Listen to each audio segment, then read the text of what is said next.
Chers amis, bonjour. Nous sommes le lundi 10 juin 2024. Il est 8h30. Quelques news de l'Arménie, de l'Artsakh et de la diaspora arménienne. Joe Biden et Emmanuel Macron, donc le président français et le président des États-Unis, se sont rencontrés bien évidemment donc en France, donc plusieurs fois.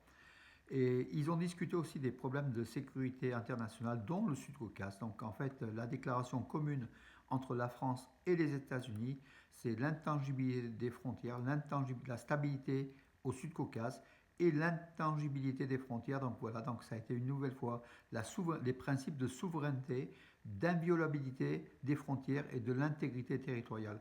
C'est un message destiné bien évidemment au Sud-Caucase, à l'Azerbaïdjan, au dictateur Aliyev.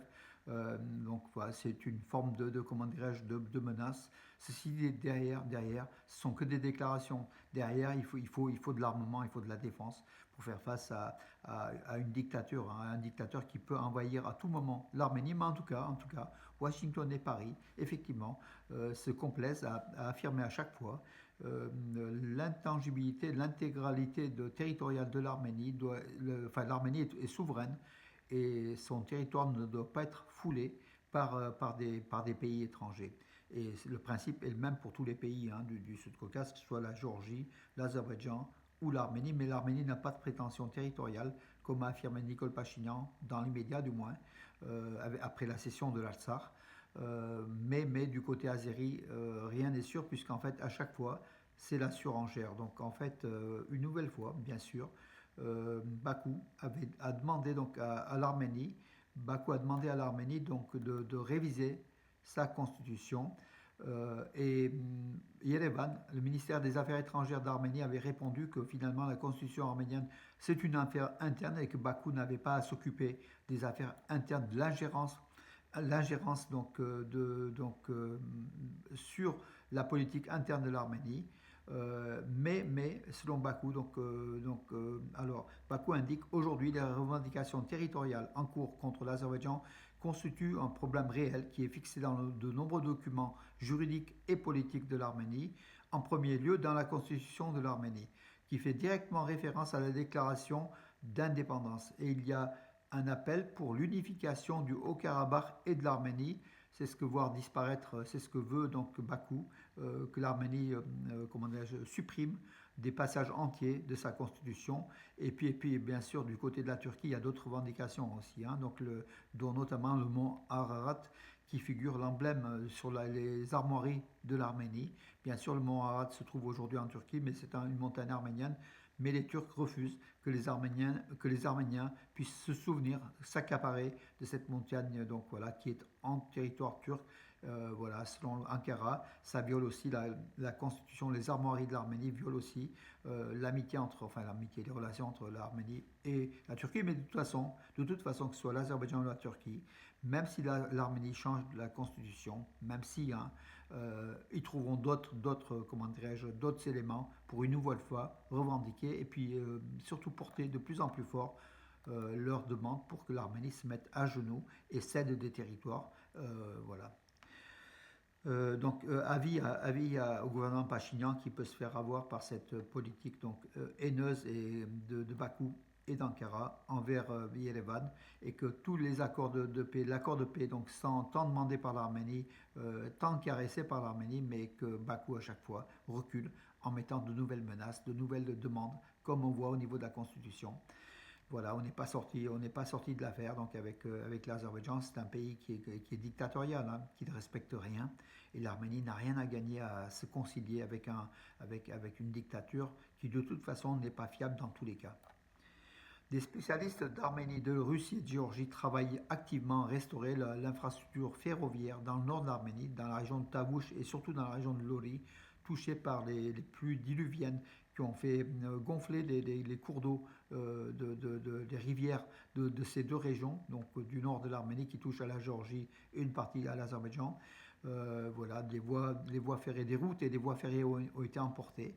Des chemins de fer sud du Sud-Caucase qui gèrent la voie ferrée en Arménie, en tout cas met le paquet, redouble ses efforts avec de nombreux ingénieurs venus de Russie et de Géorgie et aussi un effectif d'Arménie bien évidemment pour remettre en ordre dans l'état la voie ferroviaire qui relie en fait Tiflis, Tbilissi à Yerevan et puis au-delà en fait, hein, voilà, donc aujourd'hui, cette voie ferrée est à l'arrêt depuis plus de 15 jours, depuis les chutes, depuis les inondations qui ont emporté des tronçons de rail, des tronçons importants de rail et dans une géographie difficile en fait. Voilà, donc d'où la difficulté de mettre ça, de remettre les rails en place. Mais c'est en cours, c'est une bonne affaire. Donc, intempéries aussi en Azerbaïdjan, donc la foudre a frappé donc sur deux soldats azéris des gardes frontières azéris qui ont été tués tous les deux, donc voilà, foudroyés par justement le climat, l'orage. La route Vanadzor Alaverdi Ayrum Bagratachen, donc la frontière entre l'Arménie et l'Azerbaïdjan, Bagratachen, est praticable uniquement pour les voitures particulières. Donc c'est ce qu'a affirmé donc le ministère arménien des territoires, donc qui s'occupe aussi des routes, hein, de mettre rapidement en place, donc après la catastrophe justement, climatique. Et aujourd'hui, donc des voitures passent, mais tout ne passe pas. Les transports, enfin les camions ne passent pas. Voilà, donc il y a des routes qui sont fermées en Arménie et donc l'Arménie est en cours de construction, mais le gouvernement Pachinian a aussi mis le maximum pour le faire le plus rapidement possible, pour que ces routes soient praticables le plus rapidement possible, que l'économie de l'Arménie ne puisse pas être paralysée par cela. Et puis la vie des gens, hein, surtout aussi, qui se trouvent souvent isolés dans les villages. Les cosmétiques Dior et les spécialistes le Sviato et les spécialistes du Sviato ont enseigné le maquillage aux femmes déplacées de force du Haut-Karabakh en Arménie. Donc les femmes déplacées du Haut-Karabakh en Arménie ont suivi des cours gratuits, bien sûr, donnés par l'association française, en fait, Louis. Voilà. Donc le 8 et le 9 juin, c'est ce que, en fait, c'est les femmes elles ont été diplômées pour avoir suivi donc des cours d'esthétique, voilà, et ça a été euh, donc c'est une aide, hein, à la population arménienne, aux femmes arméniennes de l'Artsakh qui sont en Arménie, comme ça elles ont un métier, donc voilà, c'est ce qu'a déclaré le Levon Khachaturian, qui est le président fondateur de l'association Louis, qui est en France en fait, hein. Ce Levon Khachaturian est un médecin, je crois même un chirurgien de la région parisienne, et il œuvre beaucoup avec sa fondation Louis pour l'Arménie, en Arménie, justement à Gümri et à Yerevan, au profit des femmes de l'Artsakh, ce qui est une bonne chose, hein. Les femmes de l'Artsakh ont besoin de travailler, ont besoin de reprendre une vie sociale normale en Arménie. Voilà, donc aussi les associations d'aide peuvent aussi jouer un rôle important, on le voit. Au classement des footballeurs arméniens les plus chers, les plus chers, oui, diffusés par Transfer Market au niveau de leur valeur de transfert. Donc ce n'est pas étonnant, c'est le milieu de terrain de l'équipe d'Arménie de Krasnodar, Edvard Spetsian, qui est en tête avec 20 millions d'euros. Donc 20 millions d'euros, c'est beaucoup. Donc les clubs italiens seraient intéressés par son transfert. 20 millions d'euros. Après, en deuxième position, c'est Nair Tingisian, le défenseur du Lokomotiv de Moscou et l'équipe nationale d'Arménie, avec 6,5 millions d'euros, sa valeur, hein, de transfert.